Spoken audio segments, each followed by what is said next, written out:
আর আমাদের আল্লাহ কানা না। নবী করিম সাল্লাল্লাহু আলাইহি ওয়াসাল্লাম বলেছেন ইয়াখরুজু আনা ফীকুম, আমি দুনিয়াতে থাকা অবস্থায় যদি দাজ্জাল চলে আসে ফা আনা হাজিজ, তোদের চিন্তা করতে হবে না, তোদের হয়ে আমি দাজ্জালের মোকাবেলা করব। ওয়া ইল্লা, আর আমি দুনিয়া থেকে চলে যাওয়ার পর যদি দাজ্জাল আসে ফাকুল্লু মুরইম মুসলিম হাজিজুন লিআনফুসিকুম, তাহলে প্রত্যেক মুসলমান দাজ্জালের ফিতনা থেকে তোমরা ঈমানকে রক্ষা করবে, দাজ্জালের ফিতনা থেকে ইসলামকে রক্ষা করবে। তোমাদের ঈমানের মতো যে দৌলত আল্লাহ দান করেছেন, যদি দাজ্জাল তোমরা থাকা অবস্থায় দুনিয়াতে চলে আসে, তাহলে দাজ্জালের কবল থেকে প্রত্যেকেই চেষ্টা করে করে করে করে তোমাদের ঈমানকে হেফাজত করবে। নবী করিম সাল্লাল্লাহু আলাইহি ওয়াসাল্লাম দাজ্জালের ফিতনাকে এত ভয় পেতেন এবং এতটা রাসূলুল্লাহ সাল্লাল্লাহু আলাইহি ওয়াসাল্লাম দাজ্জালের ফিতনা থেকে আশ্রয় চাইতেন। হাদিসে আসছে কানা রাসূলুল্লাহ ইয়াদউ ফি দুবুরি কুল্লি সালাত, আল্লাহর নবী সব নামাজের মধ্যে দোয়া করতেন, আল্লাহুম্মা ইন্নী আউযু বিকা মিন ফিতনাতিল মাহইয়া ওয়াল মামাত ওয়া আউযু বিকা মিন ফিতনাতিল মাসিহিদ দাজ্জাল। নবী করিম সাল্লাল্লাহু আলাইহি ওয়াসাল্লাম আল্লাহ রাব্বুল ইজ্জত ওয়াল জালালের কাছে দোয়া করতেন, আয় আল্লাহ ইন্নী আউযু বিকা মিন ফিতনাতিল মাসিহিদ দাজ্জাল, আয় আল্লাহ কানা দাজ্জালের ফিতনা থেকে আমি আপনার কাছে আশ্রয় চাই। তো দেখেন দাজ্জাল হবে কারিশমাটিক একটা চরিত্র, দাজ্জালকে আল্লাহ এমন কিছু পাওয়ার দিবেন, দাজ্জালকে আল্লাহ এমন কিছু ম্যাজিক দিবেন, দাজ্জালকে আল্লাহ এত কিছু ক্ষমতা দিবেন।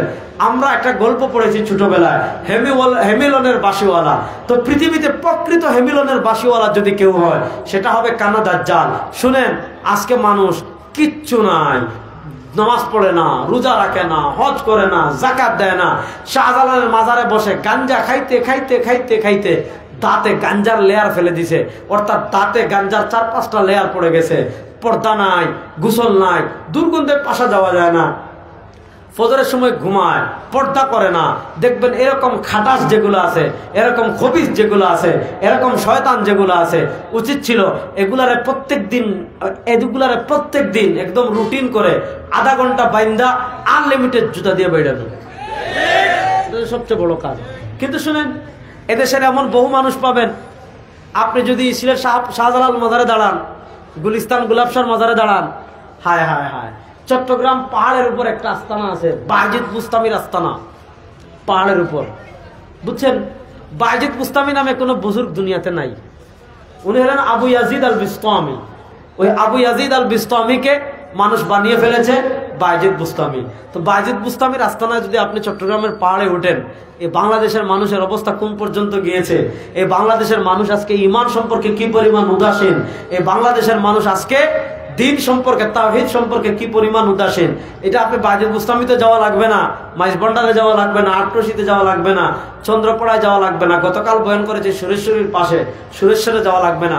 আমাদের শাহজালালের পুণ্যভূমি, যে শাহজালাল এসেছেন তাওহীদের বার্তা নিয়ে, আজকে তার মাজারে ভন্ডের বাচ্চারা শিরকের আড্ডাখানা বানিয়ে দিয়েছে। আপনি দেখেন কত মানুষ, আপনি মাজারের গেটে দাঁড়াইবেন, দেখবেন কত মানুষ, যে রাসূলুল্লাহ সাল্লাল্লাহু আলাইহি ওয়াসাল্লাম হাদিসে বলেছেন, ইউসবিহু রাজুলু ফিহা মুমিনা ওয়া ইউমসি কাফিরা ওয়া ইউমসি মুমিনা ওয়া ইউসবিহু কাফিরা ওয়া ইয়াবিউ দীনাহু বিআরাদ মিনাদ দুনিয়া বিকালিল। সরকার দরম বলে গেছেন, সকালে মুসলমান বিকেলে কাফের, বিকেলে মুসলমান সকালে কাফের। বলবেন সকালে মুসলমান বিকেলে কাফের কেমনে হচ্ছে? আপনি একটু শাহজালালের মাজারের গেটে গিয়ে দাঁড়ান, দেখবেন ঈমান নিয়ে ঢুকতেছে, কাফের হয়ে বের হচ্ছে। অনেক মানুষ, সবাই না, অর্থাৎ যারা ওখানে গিয়ে বাবার নামে মান্নত করতেছে, বাবা শাহজালালের কাছে মনের আশা পূরণের জন্য দোয়া করতেছে, মানুষের মাথায় তো আল্লাহ মগজ দিছে ভাই। আমার জানা মতে পৃথিবীর কোনো বিজ্ঞানী, পৃথিবীর কোনো টেস্টে, পৃথিবীর কোনো তোমার মেডিকেল সায়েন্সের কোনো বিজ্ঞান কখনো এটা বলে নাই যে অমুকের মাথায় মগজ পাওয়া যায় না, গোবর পাওয়া গেছে। এরকম কোনো ঘটনা শুনছেননি? আল্লাহ তো আপনার মাথায় মগজ দিছে, আপনি কেমনে চিন্তা করেন মিয়া? আপনি একটু চিন্তা করেন, আপনি শাহজালালের মাজারের গজারে আপনি খই দিরা মনের আশা পূরণের লাগে। ইয়েতে গেলে এখানে তো গজার মাছ হাতায়, সিলেটের গেলে বা গজার মাছ অত বড় হয়ে গেছেন, ঘৃণা লাগে দেখতে, বুড়া হইতে হইতে, ওগুর গাছ শেওলা লাগে, আনিয়া মেটিয়ে ফেটো লাগা বাচ্চা হইতো। কথা বুঝতে পারি নাই? এই যে এত মাদ্রাসা, এত হুজুর, এত ওয়াজ বলতেছে এটা শিরিক, এটা শিরিক, এটা কইরেন না, এটা যাইয়েন না। মানুষ আমাদের ফতোয়া মানে, দেখবেন BMW দৌড়িয়ে, দেখবেন মার্সিডিজ দৌড়িয়ে, দেখবেন ল্যান্ড ক্রুজার দৌড়িয়ে গুলিস্তান থামে, শাহজালালের মাজারে থামে, গুলাবশাতে থামে, তাইবা বাবারে ভক্তি দিয়ে, বাবারে ভক্তি দিয়ে, বাবার ওখানে মোমবাতি দিয়ে, মনের আশা পূরণের জন্য মুড়ি খই দিয়া যা। তো দেখেন এদের কিচ্ছু নাই, কিছুই দেখাতে পারে নাই রে ভাই। গাঞ্জা খায়, আরে ল্যাংটা থাকে, চাঁদপুরে গিয়ে দেখলাম লেংটা বাবার রাস্তা না, বাবা 11 মাস লেংটা থাকে। আর যেদিন মহান আপাক গজব শরীফ ওই 3 দিন ব্যাপী মুরিদরা সারা দেশ থেকে বড় বড় নদীর ঠিক মাছ থেকে বুদল করে পানি নিয়ে আসে। তারপরে হইলো একদিন বাবারে ভালো করে সবাই গোসল করায়, এরপর ওই পানিরে বরকত মনে করে লিলাম দিয়ে সবাই লইয়া যায়। আমারে প্রশ্ন পাঠাইছে হজরত ফতোয়া কি দাম কইছি এটা খাওয়া থেকে মুদ খাইলি ওটাই তখন আরো ভালো কিরকম এটা খাওয়ার চেয়ে তো কষ্ট করে মুদ খাইল যাও, তাও মনে করলা খাইছ যাও। আমি আপনাদেরকে যে জিনিসটা বুঝাতে চাচ্ছি বুঝেন, যেখানে কোরআন আছে, হাদিস আছে, তাবলিগ আছে, মাদ্রাসা আছে, এত আছে, প্রত্যেক দিন হুজুররা বলতেছেন এবার এগুলা ভণ্ডদের কাছে যাইয়েন না, এখানে যাওয়ার শিরিক এইটা করেন না।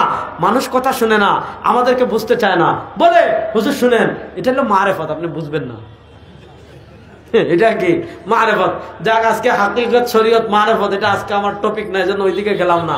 তো দেখেন এদের কোনো ম্যাজিকও নাই, এদের কোনো আলাদা বৈশিষ্ট্যও নেই, এদের কোনো পাওয়ারও নাই, এরা কিছুই নাই। তারা বলে ভাই বাবার কিছু না থাকুক, বাবার কিন্তু মারেফত আছে। ওই মারেফতের উসিলায় কত মানুষ ঈমান হারাচ্ছে। আর দাজ্জালকে আল্লাহ এমন কিছু ক্যারিশমাটিক ব্যক্তিত্ব দিবেন। হাদিস হযরত নওয়াস ইবনে সামআন রাদিয়াল্লাহু তাআলা হাদিস, যুবকরা ভালো করে শুনেন, দাজ্জালের ফিতনা কত ভয়াবহ এগিয়ে আসছে, ভালো করে শুনেন। নবী করিম সাল্লাল্লাহু আলাইহি ওয়াসাল্লাম হযরত নওয়াস ইবনে সামআনের হাদিস সুনান ইবনে মাজাতে আসছে, ইমাম হাইসামি মাজমা জাওয়াইদ এনেছেন। নবী করিম সাল্লাল্লাহু আলাইহি ওয়াসাল্লাম বলেছেন ইয়ামকুসু ফিল আরদি 40 ইয়াওমুন কাসানাতিন ইয়াওমুন কাশাহরিন ইয়াওমুন কাজুমআতিন ওয়া বাকিল আইয়ামি কাআইয়ামিহা। দাজ্জাল এসে মাত্র 40 দিন থাকবে। প্রথম দিনকে আল্লাহ দীর্ঘ করে দিবেন 1 বছরের সমান, দ্বিতীয় দিনকে আল্লাহ দীর্ঘ করে দিবেন 1 মাসের সমান, তৃতীয় দিনকে আল্লাহ দীর্ঘ করে দিবেন 1 সপ্তাহ সমান, আর বাকি 37 দিন আমাদের সাধারণ দিনের মতো হবে। এই 40 দিনে দাজ্জালকে এমন ক্যারিশমা দিবেন, তার সাথে জান্নাত থাকবে, তার সাথে জাহান্নাম থাকবে, সে জীবিত মানুষকে হত্যা করবে। হাদিসে আসছে এক এলাকায় আসবে, আশা বলবে আরে কিসের খুদারে খুঁজো, কিসের নেতা খুঁজো, আনা রাব্বুকুমুল আ'লা, আমিই তো খুদা। মানুষ বলবে মেয়ে তুমি খারাপ, মেয়ে তুমি খুদা হওয়ার আর কিছু পাও না।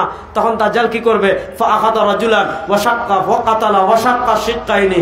দাজ্জাল একটা তাগড়া যুবককে ধরবে, হত্যা করবে, করাত দিয়ে কেটে 2 টুকরা করবে। করাত দিয়ে কেটে 2 টুকরা করার পর 1 টুকরা এই পাশে ফেলে রাখবে, আরেক টুকরা ওই পাশে ফেলে রাখবে। 2 টুকরা 2 পাশে শেষ। মানুষ তাকে ঘেরাও করবে, এই দয়ামের মানুষ শুনছো রে, ও এখানে একজন লোক একজন মানুষের হত্যা করে করাত দিয়ে কেটে 2 টুকরা করে ফেলছে। হাজার হাজার লক্ষ মানুষ জমা হয়ে যাবে। যখন জমা হবে দাজ্জাল ডাক দিবে, ইয়া ফুলান ইবনে ফুলান। ওই যে যারে টুকরা করছে 2 টুকরা, তার নাম আর তার বাবার নাম ধরে ডাক দিব, হয় অমুকের ফুয়া অমুক, ওবা ইয়া ফুলান ইবনে ফুলান, কম হয় অমুকের ফুয়া অমুক, ওবা। ওই টুকরা ওই দিক থেকে আইব, ওই টুকরা ওই দিক থেকে আইব, বুঝছেন না? ওই টুকরা ওই দিক থেকে আইব, ওই টুকরা ওই দিক থেকে আইব। জোড়া লাগবো, জোড়া লাগার পরে একটু দাঁড়াইয়া মাত আরম্ভ করবো, সম্মানিত উপস্থিতি, সম্মানিত সুধী মন্ডলী, আপনার নেতা খুঁজছেন, আপনার আমির খুঁজছেন, আপনারা এত কিছু খুঁজছেন। প্রিয় সুধী, এই যে দেখেন, যিনি এত বড় কারিশমা দেখিয়েছেন, আমাকে হত্যা করে জীবিত করেছেন, আমি বলছি তিনিই নেতা, তিনিই খুদা, তিনি মানুষের রূপ ধরে এসেছেন। আচ্ছা হক্কা, বাঙালিরা আটকাইতে পারবা? তোমার দেখারি ম্যাডাম জিতা মানুষ, মরা মানুষ জিতা করলিছে।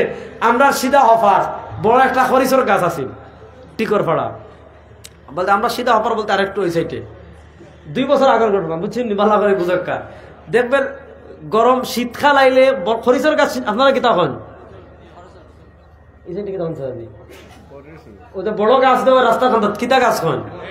বট গাছ না, হ্যাঁ বট গাছ না, হ্যাঁ সরিষার গাছ না, কিতা হায় হায় কালো তালবাড়ি আর একদম খান্দার দেখ। আপনারা আমি বেরোতে পারিয়েন না, আপনারাও আমার।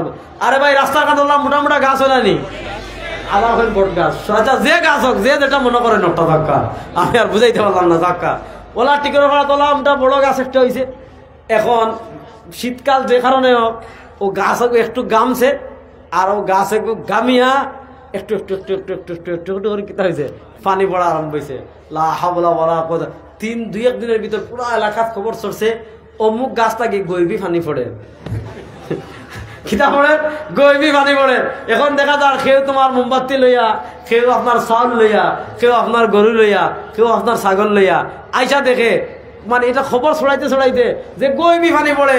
কিছুদিন আগে আমি গিয়ে আসছি মেহেরপুর, মানে চুয়াডাঙ্গার পরে মেহেরপুর, একদম বাংলাদেশের ওই প্রান্ত মেহেরপুরে এক বেটায় মনে হয় তার গাছ এগু আছে, ইগে উড়াই দিছে যে ই গাছেরে আপনি যেখান মনের আশা কইবা গাছের জবাব দে। ওই যে আপনার মনে দেখানো হয় আপনার খানে ওখান বাজে যেমন আছে ভাই হোক কাছে আমার নাম কিতা, আপনার মনে হয়েছে আবরার, এখন গাছে খানে লাগাইছেন ওন থেকে আওয়াজ আইছে আবরার। এখন মুহূর্তের ভিতর পুরো এলাকা খবর ছড়াই পড়াইছে অমুকর বাড়িত গইবি গাছ উঠি গেছে, ইকে আপনি দেখান কইবা ওখানের উত্তর দে। এখন বেটায় দেখছে মানুষ খাইতে পারেন না, হচ্ছে গাছ খাটি না, শেষ গাছ কিতা হয়েছে খাটি লাইছে। তো আপনি একটা জিনিস চিন্তা করেন, এই ধরনের কুসংস্কারে যদি মানুষ এইভাবে দৌড়ায়, দাজ্জাল এসে জীবিত মানুষ হত্যা করে ফেলবে, হত্যা করে দুই টুকরা করে আবার জীবিত করবে। বলেন এই যাদের ইমানের আজকে যে হালত, সামান্য এক কাপ লাল চা খেলে যারা আদর্শ বিক্রি করে দেয়, সামান্য 100 টাকার নোটের কাছে যারা আদর্শ বিক্রি করে দেয়, সামান্য 1000 টাকার নোটের কাছে যারা আদর্শ বিক্রি করে দেয়, এই জাতিকে আপনি কেমনে থামাবেন? এই জাতিকে আপনি কেমনে আটকাবেন দাজ্জালের ফিতনা থেকে? বলেন আপনারা। হাদিস আরেকটা পড়ি তাহলে আরো সহজ করে বুঝবেন। ইমাম বুখারী রাহিমাহুল্লাহ এই হাদিসও সহিহ বুখারীতে এনেছেন। নবী করিম সাল্লাল্লাহু আলাইহি ওয়াসাল্লাম বলেন, আমার উম্মতেরা শুনো, সায়াতি আলান নাসি সানাওয়াতুন খাদ্দাআত, সায়াতি আলান নাসি সানাওয়াতুন খাদ্দাআত يصدق فيها الكاذب ويكذب فيها الصادق ويؤتمن فيها الخائن ويخون فيها الأمين ويتكلم فيها الرويبضة. قالوا وما الرويبضة؟ قال الرجل التافه يتكلم في أمر العامة. নবী করিম সাল্লাল্লাহু আলাইহি ওয়াসাল্লাম বলেছেন, আমার উম্মতেরা শুনো, আমার উম্মতেরা শুনো, সায়াতি আলান নাসি সানাওয়াতুন খাদ্দাআত, অতি শীঘ্রই আমার উম্মার উপর কিছু ধোঁকার বছর আসবে, অতি শীঘ্রই আমার উম্মার উপর কিছু বাটফারি বছর আসবে। ধোঁকার বছর, বাটপারি বছর। তাহলে বছর আবার ধোঁকার হয় কেমনে? বছর আবার বাটপারি বছর হয় কেমনে? নবী করিম সাল্লাল্লাহু আলাইহি ওয়াসাল্লাম বলেছেন, এই বছরগুলো ধোঁকার হবে কেন? এই বছরগুলো বাটপারির বছর হবে কেমন? এই বছরগুলো ধোঁকা এবং বাটপারি হওয়ার কারণ হলো ইউসাদ্দাকু ফিহাল কাযিব ওয়া ইউকাযযাবু ফিহাস সাদিক। সত্যবাদীকে মানুষ মিথ্যাবাদী মনে করবে, মিথ্যাবাদীকে মানুষ সত্যবাদী মনে করবে, আমানতদারকে মানুষ খেয়ানতদার মনে করবে, খেয়ানতদারকে মানুষ আমানতদার মনে করবে। আজকে আমাদের দেশের মানুষের অবস্থা দেখেন, জান এটা চুর, এটা টাকা চুরি করে, এটা গম চুরি করে, এটা চাল চুরি করে, এটা রড চুরি করে, এটা উন্নয়নের নামে রডের বদলে বাঁশ দেয়, এরা রাষ্ট্রের কোটি কোটি টাকা বিদেশে পাচার করে। এটা আমাদের দেশের কৃষকরা, আমাদের বাংলাদেশের মৌলিক ইনকাম সোর্স হলো দুইটা। আমাদের রাষ্ট্রের অর্থনীতির, আমাদের রাষ্ট্রের ইকোনমির ভিত্তি দাঁড়িয়ে আছে, একটা হলো প্রবাসীদের রেমিটেন্স আর আরেকটা হলো মানে শিল্প বিপ্লব। যেটা দেখেন আমাদের রাষ্ট্রের ইনকামের সবচেয়ে বড় সোর্স হলো রেমিটেন্স, প্রবাসীরা। আমাদের প্রবাসীরা বিদেশে মাথার ঘাম পায়ে ফেলে টাকা কামায়, ওই টাকা ব্যাংকে পাঠায়, ওই ব্যাংকের একটা টাকা গিয়ে আপনার রাষ্ট্রের রিজার্ভে জমা হয়, রাষ্ট্রের আর্ন হয়। আমাদের প্রবাসীরা পায়ের টাকা মাথার ঘাম পায়ে ফেলে টাকা কামায়, চুরের দলেরা, ডাকাতের দলেরা ওই টাকাগুলো পাচার করে, ওই টাকা চুরি করে বিদেশে বেগম পাড়া তৈরি করে। আছে না নাই? আপনি জানেন এটা সুর, এটার বাপও সুর, এটা ডাকাতের বাপও ডাকাত, এটা টাকা পাচারকারী, এর বাপও টাকা পাচারকারী, এটা দুর্নীতিবাদ, তার বাপও দুর্নীতিবাদ, এটা গম খেয়েছে, তার বাপও গম খেয়েছে, এটা চাল খেয়েছে, তার বাপও চাল খেয়েছে। এই ধরনের চোর বাটপার সন্ত্রাসদের পিছনে এদেশের মানুষ আজকে স্লোগান দেয় না, অমুক ভাইয়ের চরিত্র। আপনার আমাদের এলাকার দিন, আমি আপনার এলাকার কথা কইেন না, আল্লাহ জানেন। আমাদের বাংলাদেশের সাধারণ মানুষের চরিত্র, অমুক ভাইয়ের চরিত্র ফুলের মতো পবিত্র, দেনি স্লোগান। অথচ হেউ গিয়া ও ওখান খইয়া মিছিল থেকে খইয়া 100 টাকার নোট একটা পায় অথবা 1000 টাকার নোট একটা পায়।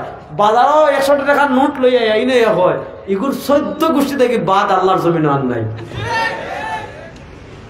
আপনি দেখেন রাসূলুল্লাহ সাল্লাল্লাহু আলাইহি ওয়াসাল্লাম 1400 বছর আগে হাদিস বলে গিয়েছেন, আপনি 1400 বছর পরে হাদিস গবেষণা করেন, দেখবেন মনে হবে যে আমাদের বাংলাদেশের মানুষের লাগে মনে নবী হয়ে গেছেন। ইউসাদ্দাকু ফিহাল কাযিব, মিথ্যাবাদীকে মানুষ সত্যবাদী মনে করবে, সত্যবাদীকে মানুষ মিথ্যাবাদী মনে করবে, আমানতদারকে মানুষ খেয়ানতদার মনে করবে, খেয়ানতদারকে মানুষ আমানতদার মনে করবে। নবী করিম সাল্লাল্লাহু আলাইহি ওয়াসাল্লাম বলেন ওয়ায়াতাকাল্লামু ফিহার রুয়াইবিদা, আর মানুষের নেতৃত্ব দিবে রুয়াইবিদারা। সাহাবায়ে কেরাম জিজ্ঞেস করলেন রুয়াইবিদা কারা? নবী জবাব দিচ্ছেন আর রাজুলুত তাফিহু ইয়াতাকাল্লামু ফি আমরিল আম্মা, যার কাছে ইলমুল ওয়াহির, যার কাছে কোরআনের ইলম নাই, যার কাছে হাদিসের ইলম নাই, যার কাছে তাকওয়া নাই, যার কাছে সরওয়ারে দু আলমের আদর্শ নাই, যার কাছে সাহাবায়ে কেরাম রিদওয়ানুল্লাহি আলাইহিম আজমাইনের আদর্শ নাই, এই ধরনের চুরেরা, ডাকাতেরা, মূর্খরা, টাকাচোররা, দুর্নীতিবাজরা, দুঃশাসকরা, স্বৈরাচাররা সাধারণ মানুষের নেতৃত্ব দিবে। 1400 বছরের আগের হাদিস।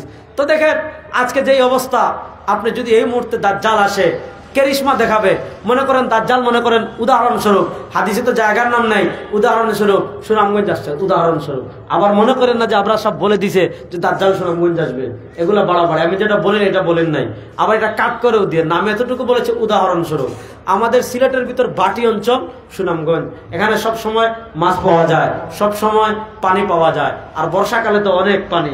মনে করেন দাজ্জাল আসার আগ, যখন দাজ্জাল পৃথিবীতে আসার আগে পৃথিবীর সিচুয়েশনটা এমন ভাবে তৈরি হবে, অনেক দিন ধরে বৃষ্টি হয় না, পানি শুকিয়ে যাবে, গাছ মরে যাবে, ঘাস থাকবে না, মোটরে পানি থাকবে না, কোলে পানি থাকবে না, নদী শুকিয়ে যাবে, মানুষ পানির জন্য হাহাকার করতে থাকবে, পশু পাখির স্তন শুকিয়ে যাবে, অনেক পশু পাখি মরে যাবে, সব মানুষ পানির জন্য যখন বুবুক্কের মতো থাকিয়ে থাকবে, পানির জন্য মানুষ যখন অবস্থান করবে, দাজ্জাল ওই এলাকায় আইসা আস্তানা গাড়বে।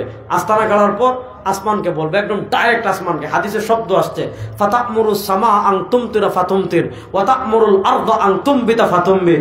যে এলাকায় অনেক দিন ধরে বৃষ্টি নাই, মানুষ বৃষ্টির জন্য হাহাকার করছে, যে এলাকায় অনেক দিন ধরে মানুষ পানি পাচ্ছে না, পানির জন্য মানুষ হাহাকার করছে, ওই এলাকায় দাজ্জাল আসমানকে নির্দেশ দিবে, ফাতামুরুস সামা আন তুমতিরা ফাতুমতির, আসমান বৃষ্টি দাও, বৃষ্টি শুরু হয়ে যাবে, ওয়া তা'মুরুল আরদা আন তুমবিতা ফাতুমবির, জমিনকে বলবে জমিন ফসলে ভরে যাও, ভরে যাবে। গরু ছাগল মহিষ বলবে স্তনে দুধে ভরপুর হয়, স্তন যেন দুধে ভরপুর হয়ে যাবে। মানুষ মনে বলবে আরে কিসের খাজা বাবা, কিসের শাহজালাল, সবচেয়ে বড় আল্লাহর হৃদয় দেখি দাজ্জাল। তাহলে দাজ্জালের ফিতনা থেকে বাঁচার দরকার আছে না নাই? আল্লাহ তাআলা দাজ্জালের ফিতনা থেকে বাঁচার জন্য আরো অনেক কথা আছে দাজ্জাল নিয়ে, আমি ওগুলো বলবো না, ওই একটু আলোচনা আসছে তাও লম্বা হয়ে গিয়েছে। দাজ্জালের ফিতনা থেকে বাঁচার স্পেশাল আমল নবী করিম সাল্লাল্লাহু আলাইহি ওয়াসাল্লাম আমাদেরকে দিয়েছেন। ইমাম তাবারানী এনেছেন, ইমাম হাইসামি এনেছেন, ইমাম মুনজিরি এনেছেন, ইমাম ইবনে কাসির তাফসীর ইবনে কাসির এনেছেন, আরো অসংখ্য কিতাবে হাদিসটা এসেছে। নবী করিম সাল্লাল্লাহু আলাইহি ওয়াসাল্লাম বলেন, মান ক্বারা সূরাতাল কাহফি ইয়াউমাল জুমআ উসিমা মিনাল ফিতনাতি ওয়া ইন খারাজা দাজ্জাল। আমার কোন উম্মাহ যদি শুক্রবার সূরাতুল কাহফ তিলাওয়াত করে, যুবকরা মনোযোগ দিয়ে হাদিসটা শোনো, নবী করিম সাল্লাল্লাহু আলাইহি ওয়াসাল্লাম বলেন, আমার কোন উম্মাহ যদি শুক্রবার সূরা কাহফ তিলাওয়াত করে, আগামী সপ্তাহের মধ্যে যত ফিতনা হবে, আগামী জুমা পর্যন্ত যত ফিতনা হবে, এমনকি আগামী জুমার আগে যদি দুনিয়াতে দাজ্জালও চলে আসে, যে ব্যক্তি সূরা জুমার দিন সূরা কাহফ তিলাওয়াত করবে, আগামী জুমার আগে পৃথিবীতে যদি দাজ্জালও বের হয়ে যায়, জুমার দিন সূরা কাহফ তিলাওয়াত করার কারণে আল্লাহ তাআলা তাকে দাজ্জালের ফিতনা থেকে বাঁচিয়ে রাখবেন। এই জুমাবারে সূরা কাহফ কারা কারা পড়বেন দেখি একটু হাত তুলে তো। আল্লাহ আমাদের সবাইকে সূরা কাহফ পড়ার তিলাওয়াত তৌফিক দান করুন। তাহলে বলেন আল্লাহ তাআলা আলোচনা যেখান থেকে গেছিল ওখানে আবার যাই। আল্লাহ তাআলা আমাদের জন্য সম্মানিত করেছেন কিবারকে, মূল কথা তো বলছেন, আল্লাহ তাআলা আমাদের জন্য স্পেশালি সম্মানিত করেছেন কিবারকে, আর ইহুদিদের জন্য সম্মানিত বার রবিবার। হযরত আব্দুল্লাহ ইবনে সালাম রাদিয়াল্লাহু তাআলা যখন মুসলমান হলেন, তিনি তো ইহুদিদের আলেম ছিলেন, তিনি তো ইহুদিদের পণ্ডিত ব্যক্তিত্ব ছিলেন। হযরত আব্দুল্লাহ ইবনে সালাম রাদিয়াল্লাহু তাআলা যখন মুসলমান হলেন, আব্দুল্লাহ ইবনে সালাম রাদিয়াল্লাহু তাআলা মুসলমান হওয়ার পর শুক্রবারকে তিনি 100 সম্মান করেন, শুক্রবারকে তিনি 100 মর্যাদাশীল মনে করেন। শুক্রবার নিয়ে তার কোনো প্রশ্ন নাই, শুক্রবারের মর্যাদা নিয়ে তার কোনো আপত্তি নাই, শুক্রবারের আমল নিয়ে তার কোনো আপত্তি নাই। কিন্তু যেহেতু তিনি আগে ইহুদি ছিলেন, রবিবার তার ধর্মে আগের ধর্মে সম্মানিত ছিল, এজন্য শুক্রবারকে সম্মানিত মনে করার পর রবিবারের প্রতি তার অন্তরের ওই কোণে একটা টান রয়ে গিয়েছে। আমাদের ধর্মে উটের গোশত খাওয়া হালাল, তাদের ধর্মে হালাল ছিল না। তিনি মুসলমান হওয়ার পর উটের গোশতকে হালাল মনে করেন, কিন্তু আগের ধর্মে যেহেতু খেত না, এজন্য তিনিও খেতেন না। দেখেন আল্লাহ তাআলা এই ঘটনার প্রেক্ষিতে হযরত আব্দুল্লাহ ইবনে সালাম রাদিয়াল্লাহু তাআলা আনহুর ওই যে রবিবারের প্রতি একটা টান রয়ে গিয়েছে অন্তরে, ওটার কারণে আল্লাহ তাআলা কোরআনে আয়াত নাযিল করে দিয়েছেন, ইয়া আইয়ুহাল্লাযীনা আমানু দুখুলু ফিস-সিলমি কাফা। ও ঈমানদাররা, যখন ইসলামে প্রবেশ করবা, পরিপূর্ণভাবে প্রবেশ করবা, ইসলামে প্রবেশ করার পর কোন মুসলমানকে ইসলামের বাইরে যাওয়ার কোন সুযোগ নাই। ওয়ালা তাত্তাবিউ খুতুওয়াতিশ শাইতান, ওয়ালা তাত্তাবিউ খুতুওয়াতিশ শাইতান, জীবনের কোন ক্ষেত্রে শয়তানকে অনুসরণ করা যাবে না। দেখেন ইয়াহুদি আর আমাদের আমাদের মধ্যে পার্থক্যের জায়গাটা কোথায়? ওই ইয়াহুদি আর আমাদের পার্থক্যের সীমারেখাটা আমি বুঝেছিলাম। ইয়াহুদিরা কি করত? মতের পক্ষে আসলে ধর্ম মানত, দলের পক্ষে আসলে ধর্ম মানত, যুক্তির পক্ষে আসলে ধর্ম মানত, মতের বিপক্ষে গেলে ধর্ম মানত না, যুক্তির বিপক্ষে গেলে ধর্ম মানত না, দলের বিপক্ষে গেলে ধর্ম মানত না, গোত্রের বিপক্ষে গেলে ধর্ম মানত না।